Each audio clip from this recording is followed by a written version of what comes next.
On this episode of Still Loading, were game stories supposed to be this confusing?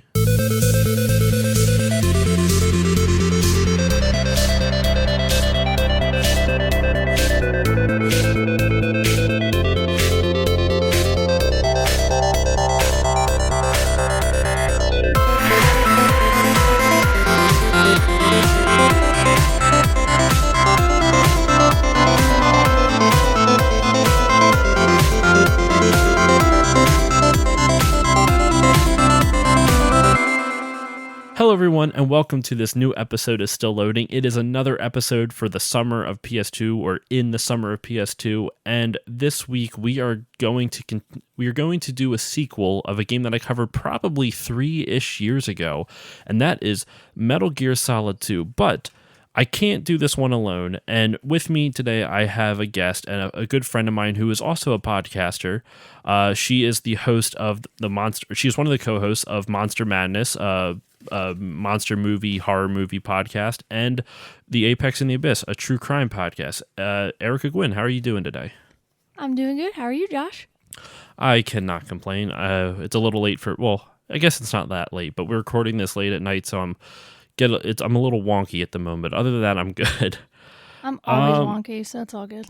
So I asked everyone who I wanted on this whole summer project of mine, like, what are some of their favorite PS2 games? And you were one of the few people who put down Metal Gear Solid 2, surprisingly. I was honestly surprised there weren't more people. I think there was like a handful, like 3 or 4.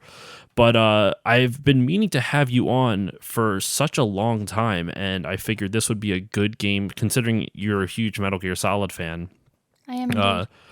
I figured this would be a good game to have you on. So what made you choose Metal Gear Solid? Like, what put that on the list for you?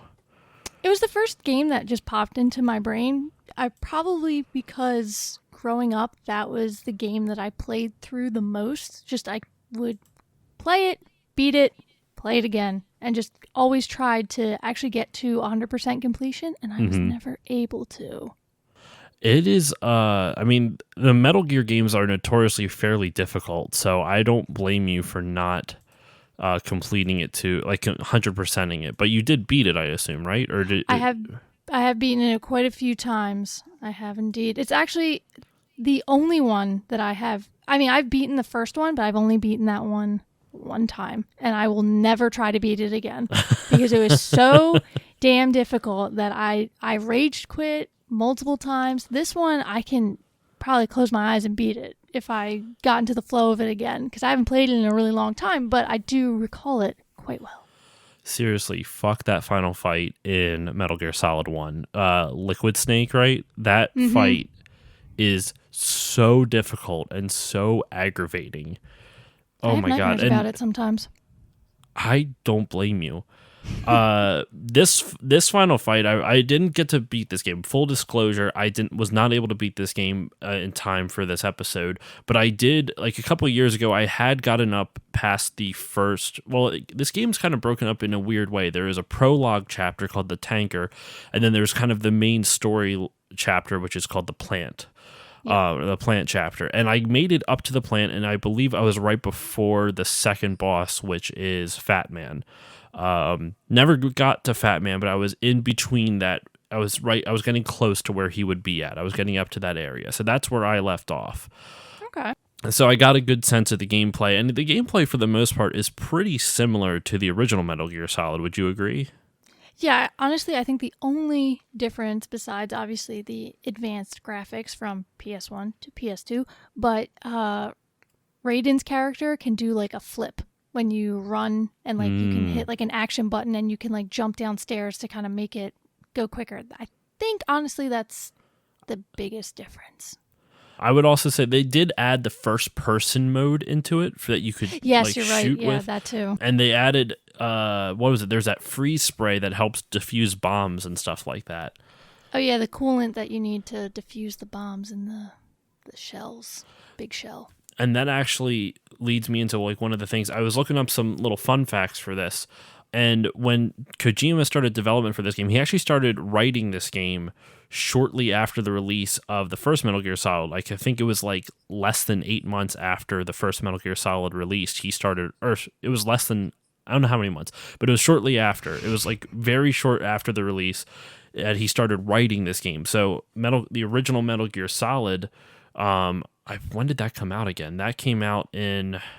Oh my god, because it's the third Metal Gear game. I never remember. Hold on, I have years. it. It's came out in 98. So he started That it. late? Yeah, it was a late PS1 game. Wow, I thought it was way earlier than 98. But whatever. Well, that and he started. So I think he started writing it in 98 as well. Like he started writing it just a month or so afterwards. Okay. And considering that the Sons of Liberty game, this one that we're, Metal Gear Solid 2 Sons of Liberty, that came out in 2001. So he started writing that 3 years prior to the release, just about like 2.5. I mean, the story alone, I can understand that, because looking back on the details of it, because I was real hazy, and even watching some gameplay and cutscenes and all that today, this story is so friggin' weird. Yeah. It's definitely... it goes a lot of different places you're not quite expecting it to go. And I was looking at it. You know what? I'm curious. I'm going to look this up real quick while we're talking. But one of the things I noticed, I was watching cutscenes of it, right? Mm-hmm. And there was a super cut of all the different cutscenes throughout the game. It was about 5.5 hours long, which is just wild to me that there is that much time that you're not playing games. Here's what's funny is because I was watching like a full on normal difficulty, not even like a quick playthrough, but just like a normal one. It was only 7 hours and 50 minutes. So you literally only have about, if you're just playing it and know where everything is and you're not really investigating too much stuff and like going too deep into the game, about 2 hours in gameplay without any cutscenes whatsoever. That's kind of nuts. I'm looking at how long to beat. The average is 13 hours for the main story. So that, I mean, most likely that 8 hours one is because the guy knew exactly what he was doing, how to beat every boss, guy or girl, exactly what they were doing, exactly how to beat every boss. But even so, 13-hour game, 5.5 hours of that is cutscenes, or just a lot of it is like the little, I can't think of the little intercom, like the communication thing. The nanos, yeah. So it's just crazy to me that it takes up that much space. But no, so to start off, he gave, like we were talking about the first person mode and the freeze spray, he gave each member of the team a notebook, and they were required to write one idea a day for the game, and the promising ideas would be tested into the game engine. So this was essentially a way, instead of it being just his vision, he would bring in a bunch of others to see what they could bring to the project. And two ideas that came from this were the freeze spray, which we were talking about, and then sidling along the wall, which I could have sworn that was in the first game, but no, that was in the first game, and like you can knock, because that's like how you do. But like, I guess so. I don't know. It said sidling on the wall, the thing that I saw, and I'm like, I don't understand exactly what they're talking about then. Maybe they mean like shimmying on like a ledge, because I don't recall doing that in the first one, and you do that a couple times in this one, and you hang off the edge as well of things, but I don't recall doing that. This was also the first game in the series to use motion capture for its actors. Well, not for the voice actors, but for for the animation and rigging and stuff like that. Oh, nice. And the composer of this game was Harry Gregson Williams, and he was chosen because of his work with the movie The Replacement Killers, which I think that's a Chow Yun-Fat movie.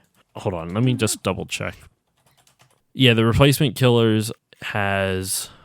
Get to the actor. Yeah, Chow Yun-Fat is in it, and Mira Sorvino is in it. Michael Rooker, too. Oh, wow. There's a lot of people in it, but I was expecting this to be a John Woo movie, because Chow Yun-Fat was in a ton of John Woo movies in the 90s and like late 80s. And I was thinking about it because there's a scene at the end where the fight's about to happen between Solidus Snake and Raiden, and a bunch of doves like fly out the background, which is a very John Woo type of homage. But Hideo Kojima is a huge movie fan, so he puts tons of homages into this. Another quick example of that, there's a Titanic reference in this, because Jack and Rose. Jack and Rose, yeah. I knew it because when I was doing the playback today, I'm like, okay, I don't remember what his real name is, and I was like, oh, Jack, and he's like, oh, Rose? I'm like, get the hell out of here. There should be no other couple out there in the world named Jack and Rose. It's been done by Cameron, all right? Move on. That's what it was. But so, yeah, I mean, that's, I do have a couple others, but we'll kind of see how it's going to, actually, this is actually a good one. I don't think this would fit in necessarily anywhere else. The game the game came out shortly around the time, like shortly after 9/11. Mm-hmm. Actually, very close after 9. It came out 2 days afterwards. Oh shit! November 13th. Well, they lucked out that they anticipated this because the original not anticipated 9/11. That sounded really bad out of context. But they noticed that there's a lot of tension rising in the Middle East, and 6 months into development, so like pretty early on, they're like, we need to change this because originally the game was going to take place in Iraq. Oh. And since the tensions in the Middle East were rising, and 9/11 was just a couple of days before, it ended up like it prompted them to change. I forget exactly. I think this has to be a little crazy. Yeah, it was released on November 13th in North America and November 29th in Japan. So I don't know how much time they had to. Well, they had 2 months because September 11th. So. Oh yeah, sorry. I'm an idiot. I was thinking that was like 2 days. For some reason, I was thinking November 13th, September 11th. Oh yeah, they're like 2 days apart. No, okay, that makes a lot. Right here. Yeah, significant changes to the game. This is from Wikipedia. Significant changes to the game's ending were made late in development following the September 11th attacks in New York, where the finale occurs. A sequence depicting Arsenal Gears display. Arsenal Gear is a big ship. We're going to get into that. Displacement of the Statue of Liberty and was crashing through half of Manhattan was removed. Oh, well, that was a good call. Yeah. It would make sense why they had like that random ass montage of actual New Yorkers walking in New York at the end of it. I'm like, wait, why? What does this have to do with a lot of my rewatch of this, I said that a lot. I'm like, what does this have to do with anything? I'm like, I'm sure there's something, but I feel like I'm missing a lot. But I still love it. I mean, the story, let's dive into the story then, because the story is kind of crazy, and like we were saying before, and on top of that, it had there's a lot of stuff that Kojima talks about in this game that is eerily similar to what's happening now. Mm-hmm. So the whole plot, it pretty much revolves around there's a big. Everyone was expecting this to be another game where you played as Solid Snake, and it kind of twists. There was a twist early on because you play as Solid Snake in that tanker chapter, and then all of a sudden you're playing as this guy named Raiden in the plant chapter. Snake isn't gone from the game, but you're not playing as him anymore. So a lot of people weren't too happy about that upon release. There's a podcast I listened to called Retronauts, and they were talking about the one guy on the podcast, Bob. He was saying he worked at GameStop when this came out, and so many copies of this game were returned because people were pissed it wasn't Snake and that it was some other dude. And Raiden was kind of whiny and he was dumb. I noticed that. Did you notice? He's legit dumb. Okay, let me just break something down for you. Go for it. I am a huge fan of espionage. Not even just in real life, but like I like espionage movies. I like games that involve espionage. One of my other favorite games is called Splinter Cell.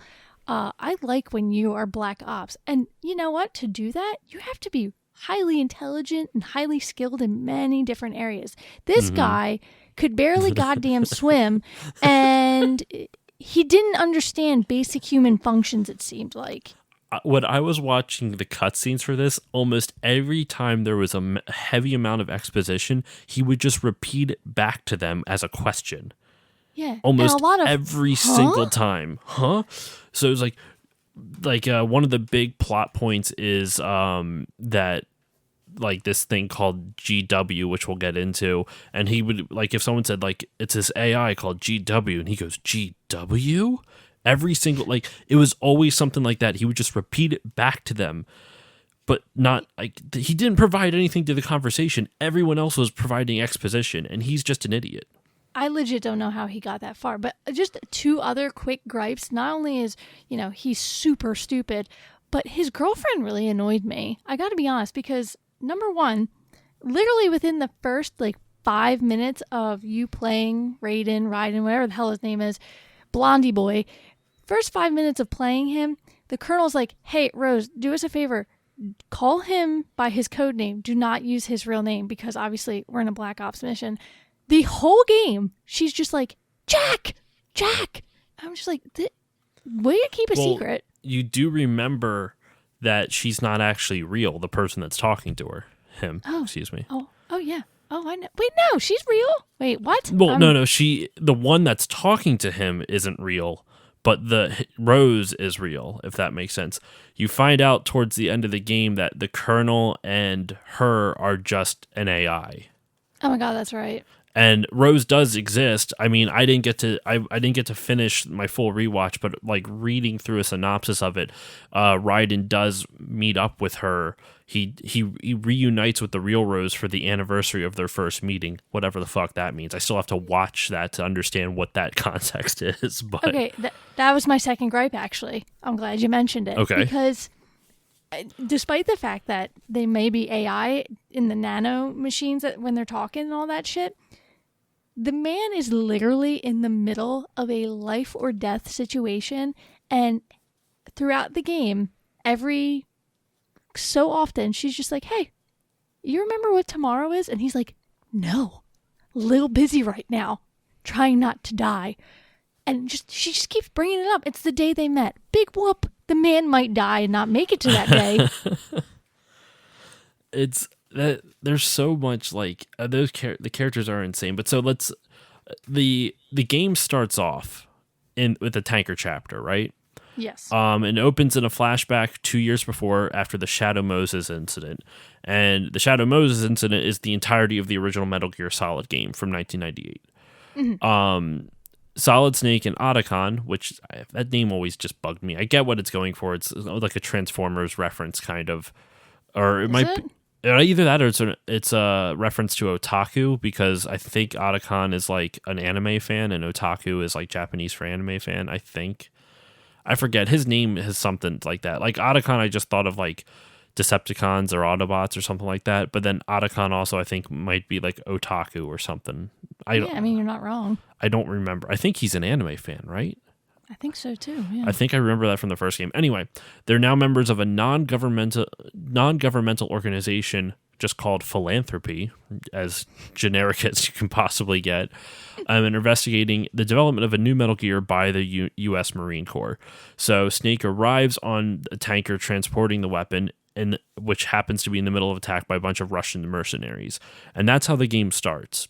Typical. And another little like movie reference, when Snake is like on this raining bridge, he turns on camo and he's sprinting down the bridge, and then he jumps onto the barge, onto the tanker, and then because of the impact, it like in water and shit, it ruins his active camo, and as it's like causing sparks, and you see a shot of him getting up slowly, and it's sparks are all around him, and that was an homage to the Terminator movies, like Arnold Schwarzenegger getting up, well, naked, but yeah. You know, I actually thought that when I was watching it. I had no idea that there were so many like hidden little Easter eggs referencing movies in this game at all. Despite my enjoyment of playing it, I had no clue, and I actually thought that this morning. I'm like, oh, that's a Terminator shot if I ever saw one. There's a lot of, I mean, a lot of the tidbits that I got were from the Did You Know Gaming YouTube video for this game. They had a whole video dedicated to just this game, not like the series, Metal Gear series, just this game. Sure, so I have to watch that. There's some really good stuff. I didn't get all of it. I just kind of picked up some of the stuff that I thought was really cool. Mm-hmm. One of the notes I wrote down watching it though is that the intro cinematic still holds up, I think. Oh yeah, for sure. It still looks really good, though it did kind of bug me that Snake has this badass camo and then you see it and then it gets taken away from you before you get to do anything with it. Yeah, I mean, because, okay, if you remember playing the first one, you have two options when you beat the game. Like, you can save Otacon or you can save Meryl. If you save Meryl, I believe you get unlimited ammo for your next playthrough. If you save Otacon, you get camo and stealth for the next playthrough. they bring both of those back in this game, so I thought that was kind of like nice. I'm like, oh, there's the stealth, but then you can't use it obviously because you're playing, and they have to be able to see you, and you have to fight all these, Otherwise, comrades. that would ruin that would ruin the entire game if you could just walk around everybody. Yeah, and I don't know if you got to the cutscene towards the end of the game. It's probably about I'd say maybe like an hour-ish before the game officially ends. Snake gives Raiden back all of his gear. This is jumping forward a little bit, but they make a mention of like, oh, Raiden's like, do you or Raiden, do you need more ammo? Like, are you sure you can give me all this? He's like, and he points to his headband. He's like, unlimited ammo, I'm good. And it makes me crack up because like that's the thing, you would get this headband to wear, and if you wore it, you had unlimited ammo with your next playthrough after you beat the game. It's just cute little stuff. Kojima, more than any other developer, I feel is so good at attention to detail like that. Like whether it's story beats, as ridiculous as they are, or hell, even just like little small interactive types of things. They talk about it on the Retronauts podcast, again, not to reference another podcast, but I don't want to steal their points. Without crediting them, at least. And That's all that matters. They mention on that first level, a lot of people were blown away by the fact that like all the pots and pans you can interact with, like you can shoot them and they all do stuff like that. Like that's an attention to detail thing that on a PS2 game you would not have had to do at all. On a PS4 game, I could like that's almost expected in a weird sense. But if you can't interact with it, it's super lame. But on PS2, that's fucking crazy because that's so far ahead of the time, ahead of its time. Excuse me. Yeah, I can't honestly think of another game because, like in this one, your enemies, like the other people you're interacting with, they have a lot more feeling and emotion. Like you can hold up people when you have a gun, and they will shake actually. If you hold them up for long enough, if you point the gun to their face, they'll whimper. If you point it to their crotch, they'll whimper, but nowhere else they will whimper, which is pretty funny. And they'll shake and they'll drop a dog tag every once in a while. Yes. That was like my big thing. I played this game so many times, and I was always one dog tag short from getting 100% completion. I have no idea where that goddamn dog tag is. And you should just play next time you play through it. Do it with a walkthrough because you've earned it at that point. You've earned it though. I have not, because if I earned it, I would have that dog tag. All right. I mean, I'd say that you earned it because you've played the game through like 4 times, but easily. The way I always justify using a walkthrough is that if you can beat it once without a walkthrough, then you can go back through it with one to get everything. Because like I don't know about you, but I don't have the patience for like I don't want to spend like 40 minutes exploring an area just to find like a tiny pixel with a treasure on it. I'm thinking of Uncharted in that instance, but I don't know. But that's just I get why. I get it's not nearly as like quote unquote honorable as doing it without a strategy guide, but meh. As long as I beat it, as credits rolled, I fucking beat it. That's my role. That's my true. Role.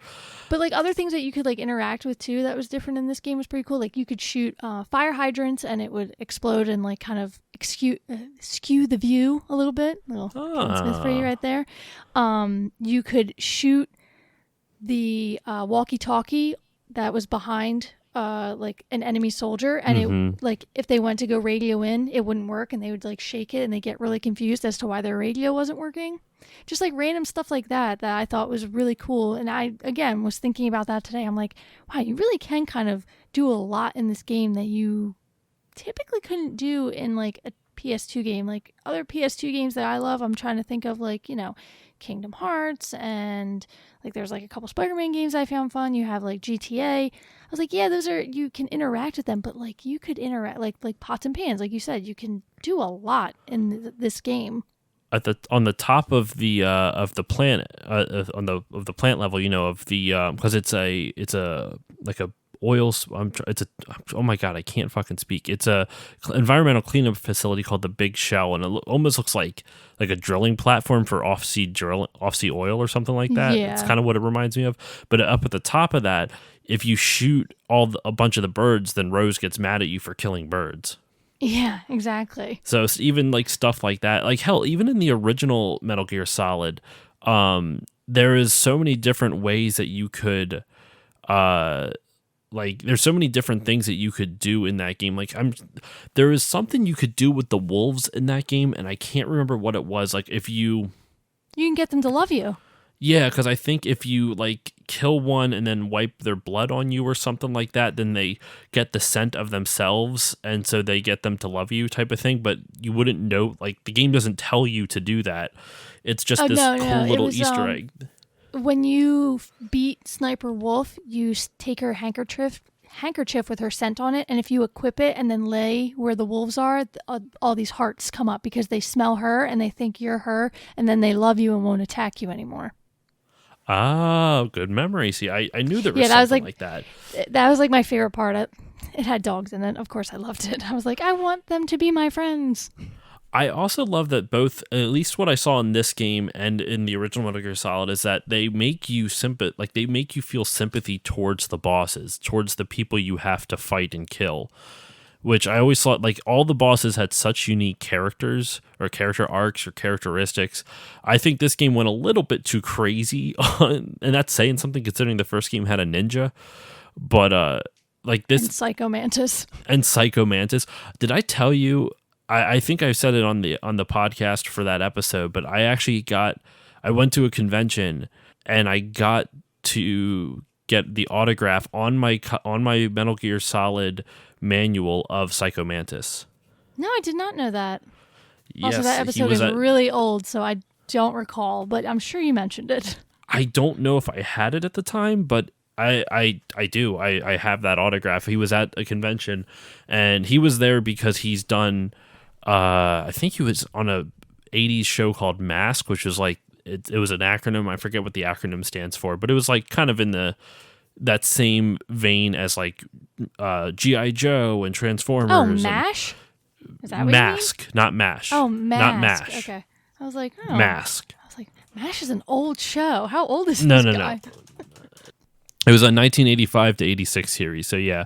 And it was kind of like... Oh my gosh, it's one of those cartoons that's based off of toy lines, just like, you know, He-Man and G.I. Joe and all that other stuff. I just forget what MASK stands for. It's the Mobile Armored Strike Command, but command spelled with a K. Oh, okay.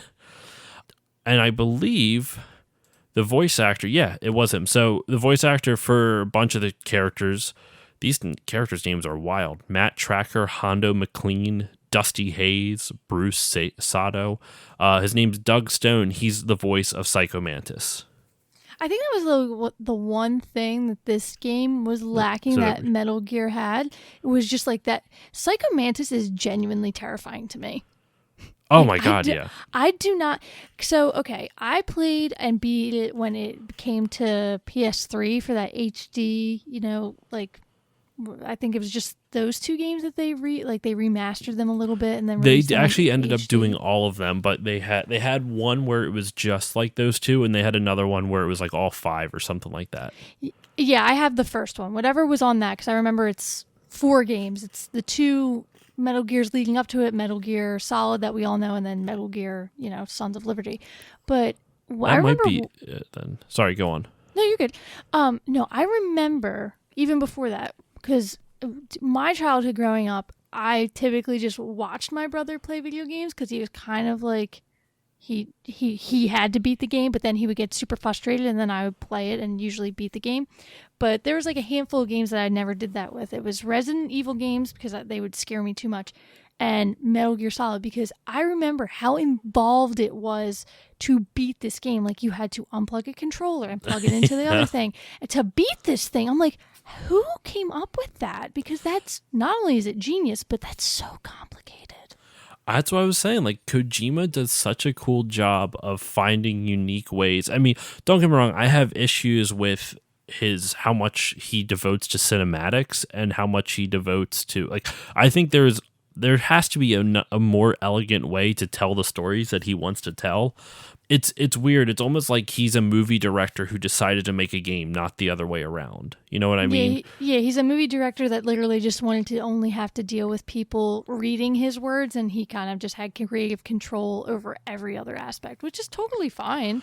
But at the same time, like you were just saying, he had so many unique gameplay ideas that you just don't see it. So it's very strange that the way he treats games, it's almost like I was saying, a movie director who wanted to make video games, but at the same time, then he comes up with crazy ideas like Psycho Mantis, or he like each of the bosses have really interesting mechanics, and like even just with this game, it's probably the most memorable boss of the game, but Fat Man. He's this big dude in a bomb suit on rollerblades, and he's just rollerblading around the side up on the roof of this plant, and it's just I don't understand it. I don't understand what would cause someone to take out your enemies. Yeah, this is a good idea. If you're going to take out your enemies, you might as well be on rollerblades. I mean, do it in style. Yeah, exactly. It's just, it's so insane. Yeah, I felt like he went a little, like, if I look at the scope of his games, like Metal Gear Solid, this one, then Snake Eater, I don't ever think I played the fourth one. I gotta be honest with you. I know I played that one has like the most cutscenes out of all of them. The fourth one. Yeah, I can't even recall what it's called because I know I have the fifth one. I think Guns of the Patriots. Yeah, no, I don't. I've never even seen a thing of that. Just because I don't know. I don't even know how that kind of slipped through the cracks, but it did. But for just my knowledge alone, I feel like this game is the weirdest of them all when it comes to like the bosses. Not even so much so. I mean, I think Vamp is a really stupid boss. I think that was kind of just like tossed in there. I didn't really get it in the flow of everything. Like, oh yeah, there's this guy that has vampire quote unquote attributes. Like, dude's sucking blood out of people's necks. You're a vampire, and he's like throwing like energy balls. It looks like at me and all this other stuff. But like, there was Fortune, who you felt bad for Fortune, that boss. Mm-hmm. You kind of felt bad. You don't for even her. really get to fight her. Like you have she one gets fight killed with her. Yeah. And you're just supposed to dodge the whole time. Yeah, you can't do shit in that fight except dodge. And then you have Fat Man, which is a really fun boss fight, which I that's probably my favorite one because it's just fun. He's rolling around on rollerblades, this very large man, and he's just planting bombs randomly. Like, it's very complicated. And then you just shoot him in the head and he's done. And you have to freeze the bombs, right? You have to freeze the bombs, then shoot him in the head. Mm-hmm. Real quick, Metal Gear Solid 4 has 90-minute cutscenes. That would be a freaking hard cast for me. It's a whole movie. It's a whole movie, and I don't understand how you can justify that sometimes. Like, and I don't have a single issue with Kojima. He's done so many great things for the game industry, and he's done many like crazy cool things. But there's certain elements for me that just turn into a hard pass. Like when I see there's a 90-minute cutscene, I'm like, just give me a fucking Metal Gear movie. Just don't make a game. Yeah, just make a movie. That would have been my comment. I was just about to say that. Like, if you're gonna go that far, just make a movie. I did look up. Don't make that game and just completely redo the first two games so I can play them on my PS4. Please. The first two Metal Gear Solid games or the first two Metal Gear games? The first 4 Metal Gears, then. That's the HD remake that you have should have that. So I looked up what it was on it. The HD remake had the original Metal Gear 1 and 2, like the ones that were in Japan that were not dumbed down for the American audiences. I get that. I want what they did with Final Fantasy VII for my games, for those. Oh, I see what you're saying. I'll just not take just an 2 and HD 3. port, like a full-on nice remake of the older games. At least give me a full-on remake of the first, or not the first one. Metal Gear Solid. Just give me that one. Come on, because I saw that. I don't even know if it was him that put it out or if it was like a fan thing, but someone redid like the first cutscene in what it would look like as a PS4 game, like completely remastered, and it was so beautiful, and I was so excited. Like, just I understand it takes time. I'm willing to wait, and I will pay the $60 to $80 most likely to play said game. If Konami ever decides to get their head out of their ass, of course. Yeah. That fact, and they also Kojima doesn't work for them anymore, unfortunately. I heard that. The chance of Kojima working on another Metal Gear Solid game is slim to none. I think he's also ready to put it behind him, since he's been working on just that series for like 30 years now, I think. Because the original Metal Gear that he created came out in 1987, so 97, 07, over 30 years. It would have been, because 2017 would have been 30 years from the original game. Yeah, but I get that people want to move on, but just think of this one fan that lives in Pennsylvania that just really wants this game. Konami could probably do with the money though, man. Like they wouldn't even, if they don't change anything and if they don't change the story and they just do a full update and just maybe tinker with the gameplay a little bit, like, because you can't, when you do a remake like that, like, you have to update the gameplay for modern sensibilities. I mean, I haven't played the Final 7 remake. It's in the mail, but I haven't played it yet. Yeah, but from what I've heard, it's totally different, like gameplay wise. But it works because they took enough care. From everything I've heard, they did enough care to the gameplay to not take away from everything else. I would 100% agree with that statement, because I've played it. I'd probably say I put in about 3 hours into it, just not even like full on just gameplay, just kind of messing around, because I just kind of love exploring that like open world thing. So it's been a blast to kind of just be Cloud. It's just fun. It's been. Sorry. I just went into a little bit of Bare Naked Ladies there. You just insert like a song clip right there. Yeah, it's been or the Weird Al version. There's a Weird Al version?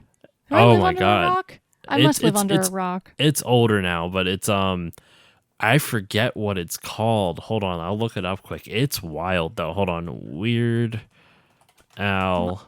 My Weird Al knowledge is very slim. I know he did a parody song about Star Wars that I hum every once in a while, but that's about it. Bye-bye, Mr. Okay. Anakin Sky. It's from his album Running with Scissors, and it's called Jerry Springer. Oh dear God. It's pretty. I listened to that album a lot, and it was like, I think the lyrics were something like, "It's been 1 week since we got to see cheap lovers and cousins that marry.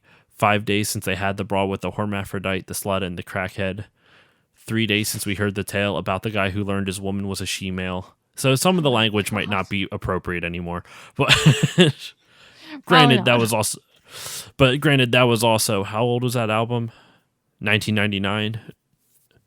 A good bit ago. It's been over 20 years. Yeah, different times, man.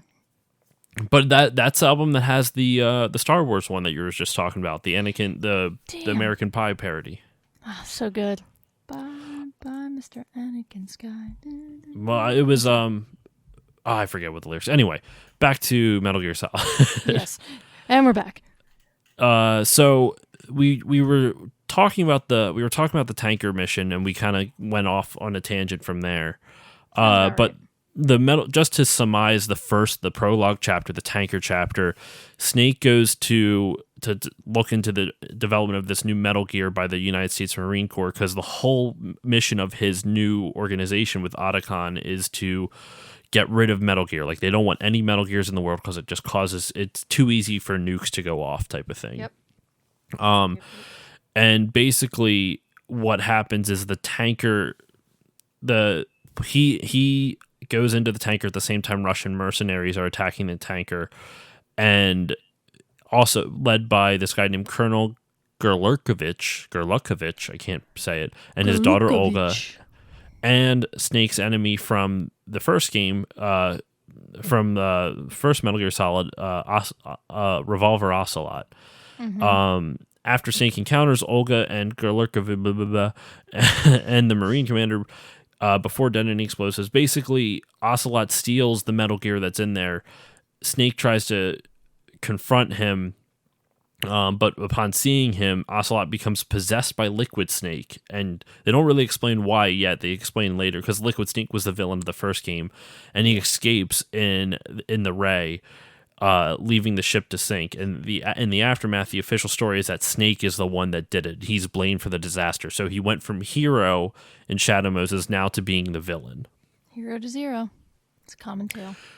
So 2 years later, the president of the United States, with the most uncommon name of all time, James Johnson, gets kidnapped and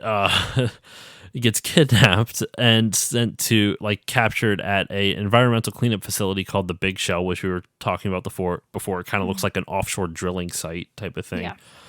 And this new character that you haven't met before named Raiden is tasked with going in and rescuing the president. And it's very much like, it's, once again, here's another homage to a movie. It's an homage to John Carpenter's Escape from New York, because know what Snake's code name is in this? Lieutenant Pliskin. And Kurt Russell's character in that movie, I know you already know this, Erica, but for the listeners, Snake Plissken. That's a good movie, man. That movie, in a long time. I really enjoy that movie. You know what John Carpenter movie I saw really recently, actually, for the first time? The Thing. Oh, look at you go, man. Another Kurt Russell right there. That movie was tough to watch, and not in a bad way. It was just very gory. Yeah, I mean, if you would have asked me, I would have been like, Josh, just to prepare you. No, someone told me about it. Okay, good. My friend, I have a friend named Diego, and he's a big movie guy as well. And he he makes his own movies. Like, he went to film school and stuff like that. Like, he's a awesome. cineast. Is that what the cinephile, whatever you want to call it? Cinephile, yeah. He's really big into it. So he was recommending it to me for a while, and I finally sat down and watched it. It's good. It's definitely very good. Oh, yeah, it's a good movie. But it's just very... those practical effects are amazing and horrifying all at the same time. So that is the prologue chapter. The tank of Snake getting blamed, and the new Metal Gear Ray, getting taken by Revolver Ocelot, who was just possessed by the villain of the last game, because, reasons. Yeah. 2 years later, Raiden is going to rescue the president. And that's where everything just kind of goes crazy. This game covers a lot of ground very fast, and then it has a lot of nothing. So what I thought was interesting is, if you look if you're looking on the synopsis on Wikipedia, right? Yeah. The moment where Raiden meets the president is the second paragraph. He goes, as he searches for the president, Raiden begins to question Pliskin's identity, because clearly it's Snake. They just hide it from you for reasons. But agrees to the plan of transporting hostages off the Big Shell with the helicopter. And where are you at? It's in the second paragraph where Pliskin reveals that he's the real Solid Snake because another guy is impersonating him. Helps Raiden locate the president. When he finally reaches the president, Johnson claims, and we'll get into because the moment he meets the president is where shit goes crazy in terms of the plot. Like, everything, for the most part, you have weird characters, but up until Raiden meets the president, you're trying to rescue the hostages on the Big Shell. You're trying to rescue the president on the Big Shell, and there's some guy that claiming to be Solid Snake who's running the whole thing. You find out his name is Liquidus Snake. No, Solidus Snake, excuse me. Solidus Snake. I'm getting the two bosses confused. Solidus Snake, and the real Snake is the guy who's been helping you the whole time, named Pliskin. Dun, dun, dun. So everything up until that makes sense. What I found funny, is pretty linear, I should say. What I found funny is that there's a total of 7 paragraphs of a synopsis. Granted, 2 of the paragraphs are like 2 lines, but still 7 paragraphs. You get to the president, midway through the second paragraph. That's 2.5 hours into that 5-hour long Metal Gear Solid movie I was watching on YouTube, which is about 9 hours of slow gameplay. And I'm just like looking at this. I'm like, we are so early in the story, and yet we're 2.5 hours into we're halfway through the cutscenes, but we're so early in the game. And in my head, I'm like, they just crammed so much shit in the back half of this game. Mm-hmm. They really did. What do you like? How much of the plot do you remember? I have it in front of me, but I feel like if I just keep talking, then that's going to be kind of boring to everyone. So No, I mean, I remember a good bit. Obviously, I remember the first part the best with at the tanker with Snake, because that's the most exciting part. You're like, oh yeah, you're back as Snake again, and then all of a sudden, you are literally a character that is the polar opposite of Snake. He's dumb. He's blonde.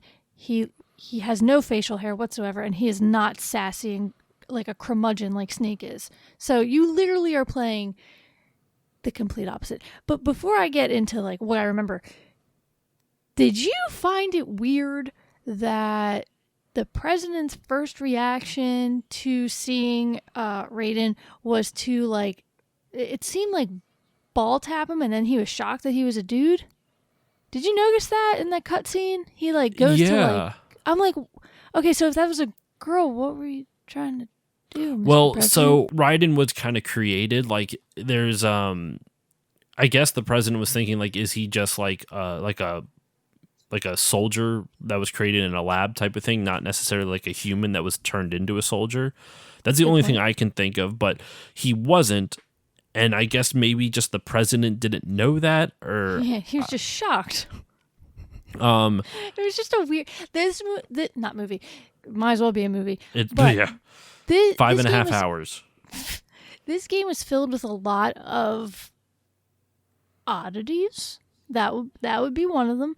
But no, I mean, obviously you're this new espionage person. It's your first mission. You got an annoying girlfriend that keeps asking you what's going to happen tomorrow. You're trying to, save the president's life along the way. You meet up with this guy, Pete, who is an NYPD, officer of some sort, like bomb dismantler. Can't think of the correct terminology for that. Don't come for me. Stillman, I think, is his name. Yeah, Peter Stillman. Yeah. And, you run into Snake and all this other stuff. And what, I found really enjoyable while playing this game is why I like it probably so much is because it does obviously it pays a lot of homages to movies that I didn't even realize, but it pays a lot of respects to the very first game. There's a lot of parallels, music cues and just scenes in general. In the first Metal Gear, there's that infamous scene where Snake walks down a hallway and Gray Fox had just literally slaughtered a bunch of people, and there's just blood all over the walls, and they stay that way throughout the whole game.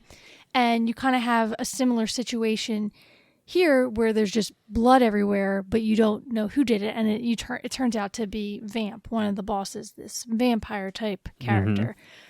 So you have that. I'm trying to think. Well, that was done by literal design, because there's a plot twist at the end of the game that says that it was meant to be that way. Really? Yeah, so maybe I'm forgetting, because I don't recall the beginning. 3/4 of it are super fresh, but then when we get towards the end, I'm a little bit more fuzzy. There's so much plot in the last half. It's a lot. It's a lot. So let's see how well we can break this down. Because because reading off the Wikipedia would be boring and it would take forever. But essentially, once Raiden meets President Johnson, you find out that President Johnson is merely a figurehead, and there's actually a group of men that run the entirety of the U.S., and they're just called the Patriots. It's a group of 12 men. And that the democratic process is a sham, and it's all staged by this secret organization to make people feel in control of the country when they actually aren't. Very definitely tweaking a lot of insecurities that Americans are feeling right now, at least. So I don't I'm not going to claim that that's something that it's actually happening, but that is something that you could totally picture happening, which is kind of terrifying. Yeah. So. And that the big shell, and furthermore, the big shell that you're on is actually a facility to create a new Metal Gear called Arsenal Gear, and the whole big shell that you're on, this big offshore drilling looking a type looking thing, is just meant to disguise the fact that that Arsenal Gear is being made underneath it. Yeah. And what Arsenal gear mainly is, it does have weapons like nuclear weapons, and like it's a big as it's described here on Wikipedia, it's a massive submersible strike fortress or mobile fortress.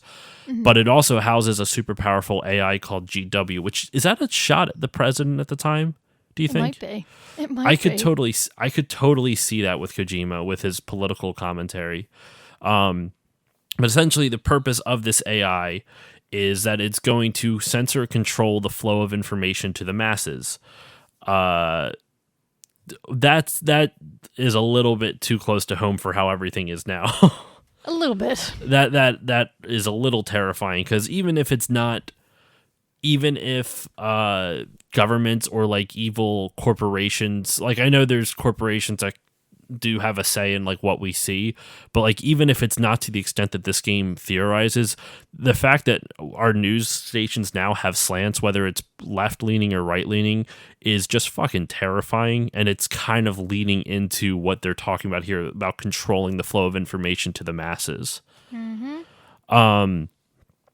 And you find it out in the previous game, but like Solid Snake is a clone of the leader of his original group called his name is just Big Boss. You don't really know much about Big Boss through these games. You find out more as the series goes on, but Snake is not the only clone. There's Solidus Snake, who is the villain of this game, and because he was the guy that was impersonating Snake earlier on. Yep. There was Liquid Snake, who's the villain of the last game, and I'm sure there's others that I don't know because I have not made it to the end of the series yet. Excuse me. Yeah, same. So there's a lot that I don't know yet. There's a lot to digest. There is. And so the president reveals that the Sons of Liberty his predecessor as president, like the figurehead, was actually Solidus Snake. But once Solidus Snake started going rogue, they put him into place, Mr. James Johnson. Yep. And that's like where the plot twist starts. And there is literally just paragraphs more. But it's wild. Like, and the reason, well, I'm going to kind of just jump, because if I went through everything, it's like trying to explain something. It's like trying to explain every single like beat of a movie without actually seeing the movie, you know? It just would make it so confusing.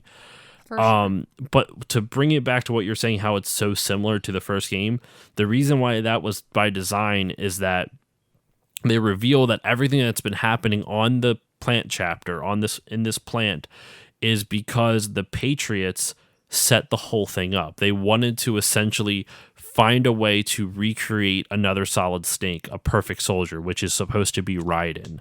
That's right. And it's coming back. And all of the different people, like the bosses that you all fought, like Vamp that you mentioned before. You also have Fortune.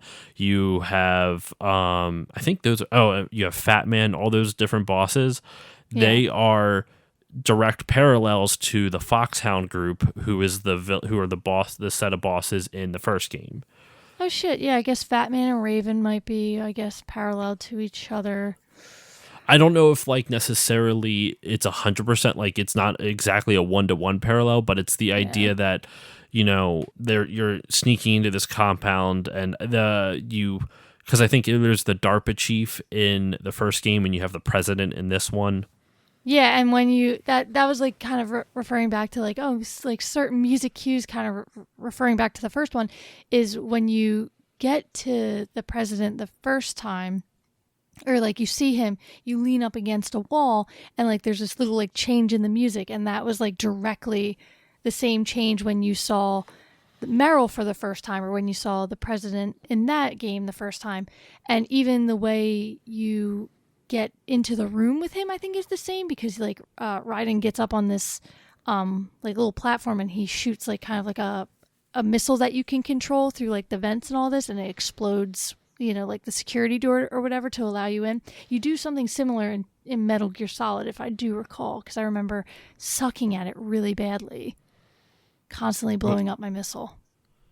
Wait, which one was this again? Sorry.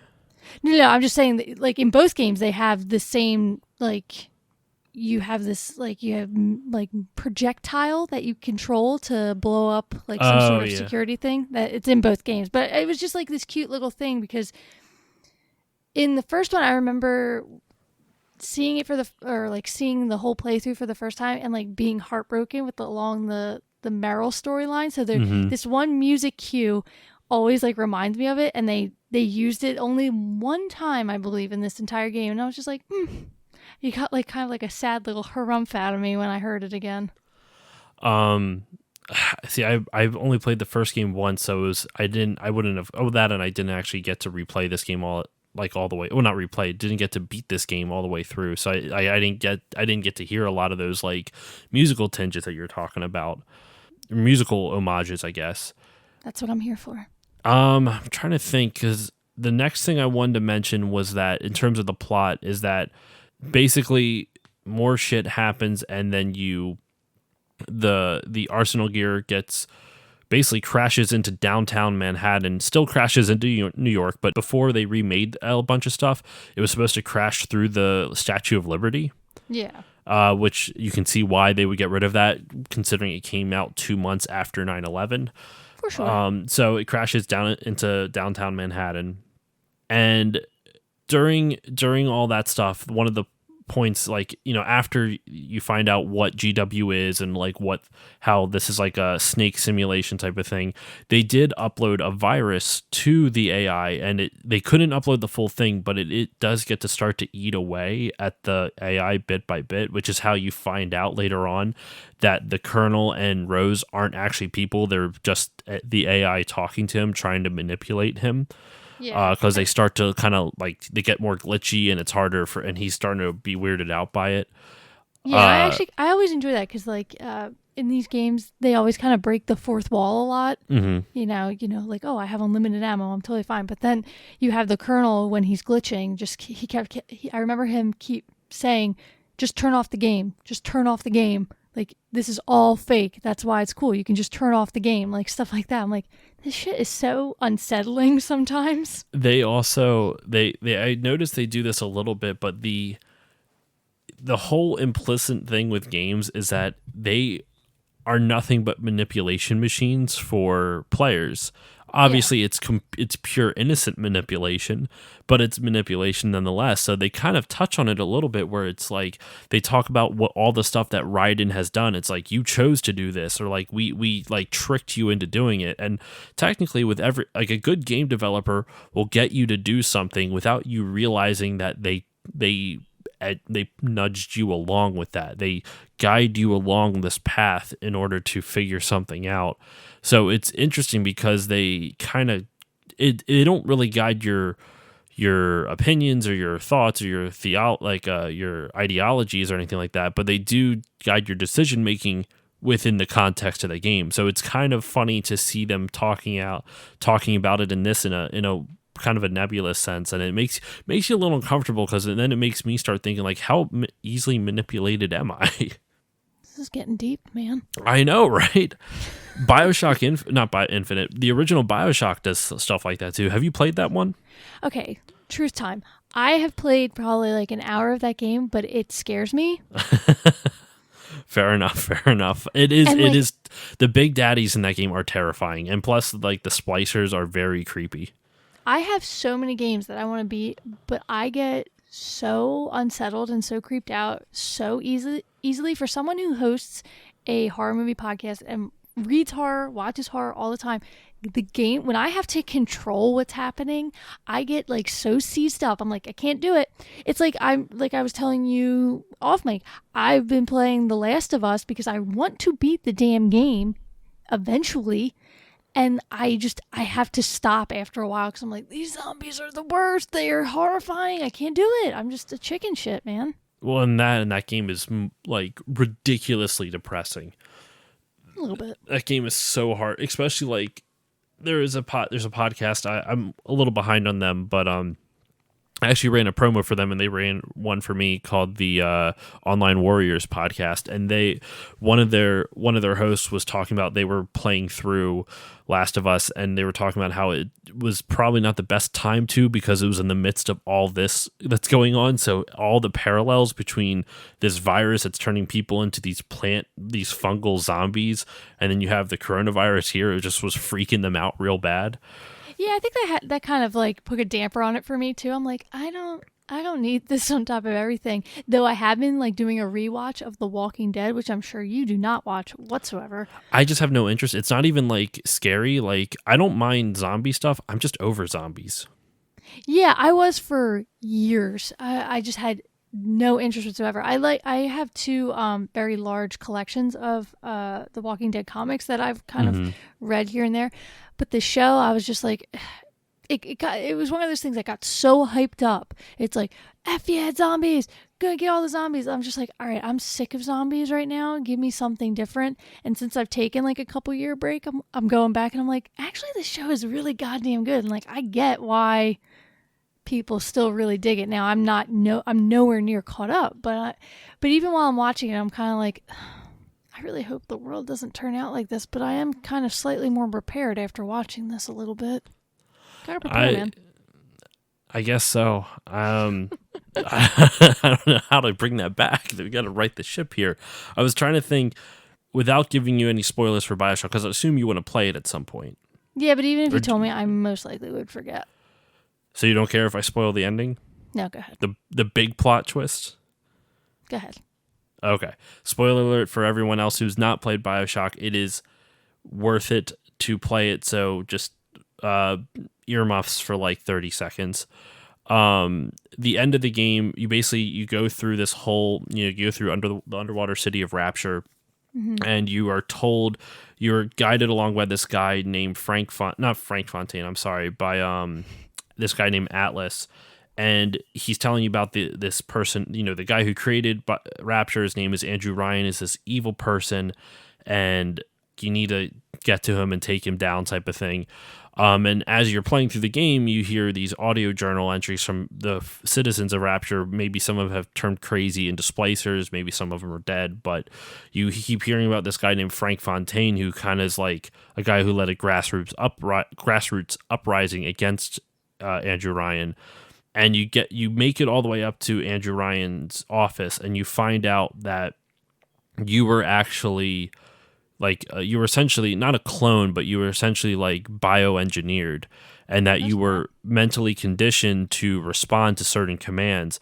And one of them is, would you kindly? And so every time and then they replay every time Atlas says, would you kindly? And you find out Atlas was actually Frank Fontaine the whole time, the guy who started the grassroots uprising. And they replay all of his commands that he gave you. It doesn't sound like commands. He just says, would you kindly go do this? Would you kindly go do that? And you find out that like anytime he says, would you kindly, then you just feel compelled to do what he asked you right after that. And you beat Andrew Ryan to death with a wrench, and he's just screaming at you, a man chooses, a slave obeys, as you're beating him to death with a wrench. Oh, shit. It is fucking awesome. It is like, not that I feel bad for Andrew Ryan, but he's like, that game is, I need to do a whole episode on that, because that is like, that's one of my favorite games because of how much symbolism is done. It's a big dissection of Ayn Randian philosophies and shit like that. Look at you, man. You're getting so deep on this show anymore. I like having these kinds of conversations. I think that games warrant this type of thing. Like, I like to have all the silly ones too. I mean, you've heard some of the goofy shit that we talk about, but at the same time, I also want to be able to make it so it's like you have these in-depth conversations about games that warrant it. And games like this, like, I try to keep a lot of the current politics out of this one because I don't want to draw too many parallels for Metal Gear Solid 2, but it had to be taught, like, spoken on at least a little bit, just because there are so many parallels that are within this game, and that's what's happening now, which is just wild. It's just crazy. But I mean, art will always imitate life, so, and vice versa sometimes too, unfortunately, because sometimes people get bad ideas from art. Not all the time.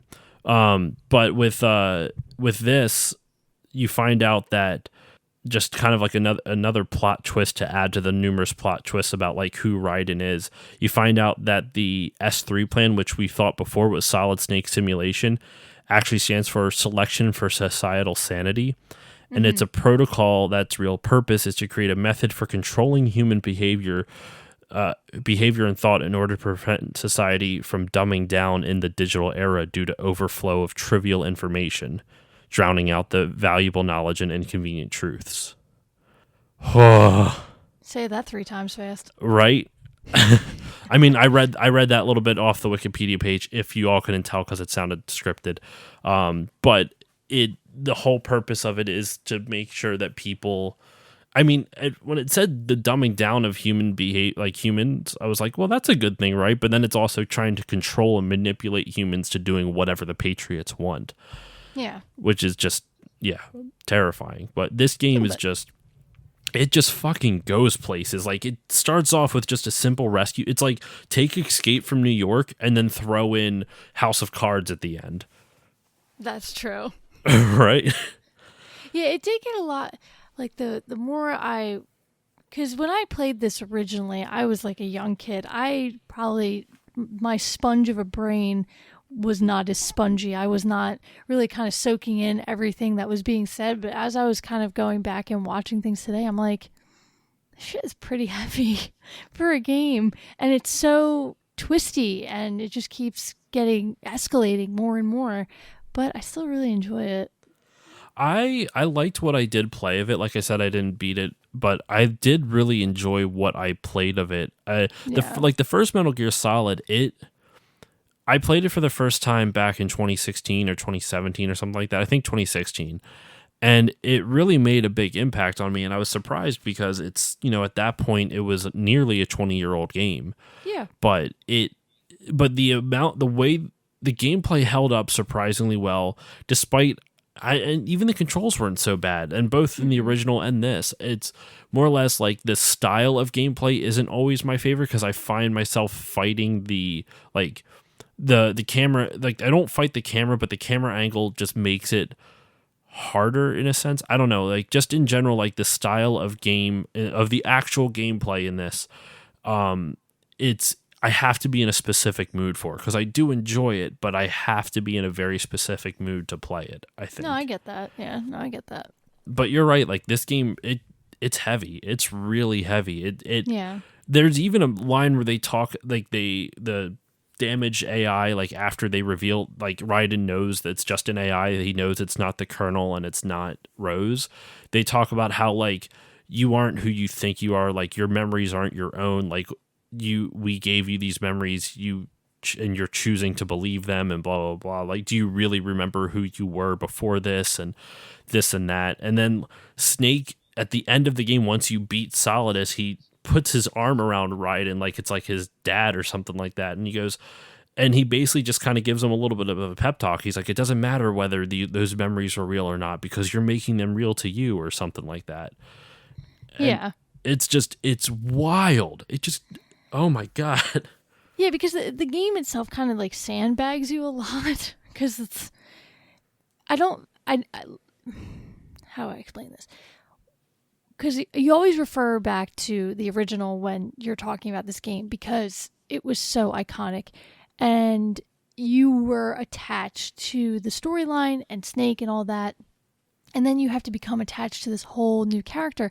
And, like, I'll be honest, I wasn't as attached to Raiden as I was Snake, but, like, Snake's little gems and stuff like that, and, like, his kind of, like, big brother sense and his, like, words of wisdom, I always remember them being like, that's why I love this character, because he's kind of a dick, but he knows what he's talking about, like, at all times. I interpreted it more as like I didn't think of him as a dick because I feel like maybe he is. I don't know. I never got that sense, but like he has every right to be cynical, but he still finds a way that like he still has this ideology. Like, we're going to find a way to make this work for the betterment of humanity. Oh yeah. And I'll call him a justifiable dick. Fair enough. I don't know. Snake is such a fun character because he has that stereotypical, almost Vin Diesel voice from like Fast and Furious, but before Fast and Furious. He almost has that kind of like gruff, tough guy voice, But then when you actually see like he solves problems, it's not just let me just beat it with my fist. Let's try to figure this out and let's try to solve it with our minds and then use brute force as necessary type of thing. Yeah. So he's just a really interesting character in general, I think. Yeah, for sure. I mean, he uses his brain, unlike Raiden. Just repeats everything back to everybody else. Yeah. All right, so we kind of we meandered through that story. I mean, it's a complex story. Like, there's no way we're going to be able to explain everything that happens in a hour. Well, we're at hour 10 right now, but it's too complex to actually like go like shot for shot with it, because it makes no sense unless you know things from the first game and like the whole history of Metal Gear. Like, you honestly have to play it to really understand the complexity of the story. Oh, 100%. 100%. There's no way. I've played that game a bunch of times and there's still shit I barely understand. I'm like, wait, what?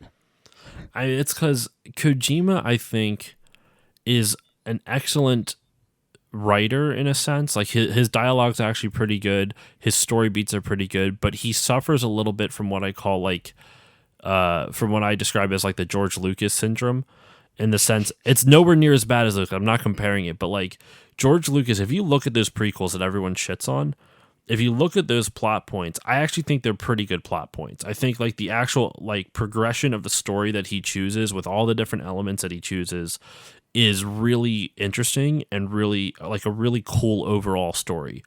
But when you get to the execution of it, it's not nearly as well done. Now, with that said, I'm not comparing Kojima's execution in this game to Lucas's execution in those prequels. Kojima is much better at writing dialogue than Lucas is. And he, I mean, you're also comparing a movie to a game, but just in terms of when he chooses to have his exposition, we were just saying, like, he crammed over 2/3 of the story into the last third of the game. Yeah, and I think that's why, like, a lot of that portion of the game is relatively hazy to me, because there's just so much that my brain couldn't take all of it. Like, I can tell you a lot about, just running through, Big Shell a bunch, but when it gets to like the end and like the 85 twists and, the whole child soldier aspect and the death of Hal's sister that we didn't even talk about because it was so inconsequential and random and nobody cares. She's the one that uploaded the virus to the GWAI, but once again, but it's weird because they give her character in it too. Like, there's a whole side story for her about how she's afraid to swim and why she's afraid to swim and shit like that. Yeah, and why her and Hal haven't talked, and but then they kill her off, so it's like, then what's the point? Like, it's exactly, that's why it's very forgettable. There's a lot, like, as much as I love this game, there are some things that are fluff and filler that I'm like, you could have kind of probably left that out and shaved off 30 minutes of this game, like, at least cutscene wise, and it wouldn't have made a difference, to be honest. Like, I have no issue with her being Otacon's sister, but like, you don't have to give her that much. If you're going to kill her off, just have her be like a one-dimensional character, strong character, a weak character, or whatever kind of thing, and then have her dispense her. Like, you don't need to add depth to her and just add another layer of, okay, how many details do I have to memorize about this character now? And then none, because she's gone. Exactly. I think they were trying to get like an emotional connection from a female character, because there really wasn't one to kind of connect to, like you did with Meryl and Naomi, I believe, in the first one. I don't remember Naomi. I remember Meryl, but I don't remember Naomi. Yeah. It's been 4 years since I played that game, though. Don't worry, man, I got you. But yeah, you get these like emotional connections, and like, spoiler alert, if you haven't played Metal Gear Solid 1, number one, why are you listening to this episode? Number two, go listen to the episodes that he did on it. You have the choice of Meryl dying or Otacon dying, and even though you have that choice in the storylines going forward, Meryl's dead. And like, I remember that being the first time in a video game that I was actually like emotionally triggered by the death of a character. Mm-hmm. And that, I think they were trying to kind of get you with Emma, I think her name is. It's M something. Yeah, it's Emma. Emma. I think they're trying to get that with her, because they were telling you how, her father and her, like, almost drowned, and her father didn't survive the accident, and for whatever reason she felt like Hal betrayed her because he wasn't there, and all this other stuff. So then all of a sudden, when they finally are about to see each other for the first time in over a decade, she gets stabbed and she doesn't really make it. And like all these like tiny little details, like she wears glasses not because she needs a prescription, but because I think she wants to look like her brother, because she always still wanted to speak to him, but for whatever reason, they never reconnected after the death of their father. I think that they just wanted kind of like more of like a feminine like connection like you had in the first game with a character to kind of play to not necessarily just like the female audience, but just kind of like this empathetic audience. And it didn't really grasp me in that way as much as the first one, which isn't, it could for someone else, but just for me personally, it didn't. It was just one of those things that I could have taken it or left it. I loved the segment where you get to swim underwater. It was something, I mean, you could swim in the first one, but it wasn't like a major part of gameplay at all. This was like a nice, like a difference to kind of break up the running through from one like hub to another type deal. So that was fun. But beyond that, I was like, I don't care about his sister whatsoever. I thought it was kind of weird. They also seemed like they set up a romantic relationship with her and Raiden, because he has a whole thing where she's too afraid to swim. He's like, here, just hold on to me and listen to my heartbeat. And I was just kind of like, is that necessary? Like, I don't know. It felt bizarrely romantic, not sexual, just romantic. And I was just kind of like, why? Yeah, I get what you're saying there. It was just kind of one of those things. And also, if I'm petrified of swimming, I'm not focusing on someone's heartbeat. I'm literally focusing on the fact that my eyes are shut and I'm being propelled underwater and I have no idea what's going on. So it's just sheer terror at that point. I would probably be in the same boat. Like, I don't know. It felt a little forced. I don't want to say disjointed. Yeah, forced. And also just in general, the story, it was a little disjointed just because of how much information in term, especially through exposition, that he throws at you. Like, once again, the last third of the game is filled with probably 2/3 of the information, 2/3 of the story. Like, it's just so condensed instead of getting it spaced out. Like, I like games. I mean, he had a lot of story to go through, to be fair, and I'm not saying I would have known how to spread that out a little bit better. Because like looking at how he structured the story, I don't see how he could have revealed half of that info beforehand without making the story interesting. But at the same time, like, is there a way to convey all that information and not overwhelm the player? I have no idea. I'm not nearly as talented. I'm not a game designer, and if I was, I wouldn't be nearly as talented as Hideo Kojima is. But it's just same. It's a lot. Yeah, it is a lot. Like I look at that game and I always get fascinated when I see like these iconic, whether it be a movie or a game or a character or whatever. I get really fascinated about the creation of it. Obviously, people get inspired by a million different things, but it's just like you created this entire world, basically, of it's very vast and it's very just creative beyond any level of creativity that I think I have. It explodes that into outer space. It's just crazy to me how they can just come up with stuff like that. Especially like, have you played his newest game, Death Stranding? No, I have not. I've heard good things and I've heard bad things, and I want to play it, but I just haven't gotten around to it. Well, I won't give you my opinion on it. I don't want to like put any like preconceived notions, good or bad, in. Let you kind of go into it, but I will say the world he creates is fascinating, and I don't mean that sarcastically. Like, there's a lot to it, and it seems interesting. Okay, I'm gonna keep that in mind. The only complaint I've heard about that game is just like the controls, really. Yes, I would go into some more of my other stuff, but like I said, I want to hold off on that so that way you can go into it. There's good and bad things about it. I'm sure. But anyway, so to kind of wrap all this up, what are your final thoughts? Anything that we didn't get to talk about that you wanted to touch on? I guess the only thing for just if you need a moment to think, the one thing for me is like I thought the sound design in this was really good. I thought that all the gun sound effects, the footsteps, like there was a lot of just like the sound sounded really crisp and it felt really natural. And I thought that was really impressive for such an early PS2 game because it was only like a year after the PS2 came out. I mean, I totally agree with that. I think it took everything that you loved from the first one and kind of propelled it even more so to enjoy it. Because it was fun in the first one to kind of troll the guards by like knocking on stuff and then kind of like running circles around them or having footprints in the snow, and like you could do that even more in this game, and that was fun. It made everything. They made this game, like we talked about earlier, so interactive and so you're so immersed in the actual world that you're playing in. It's kind of seamless.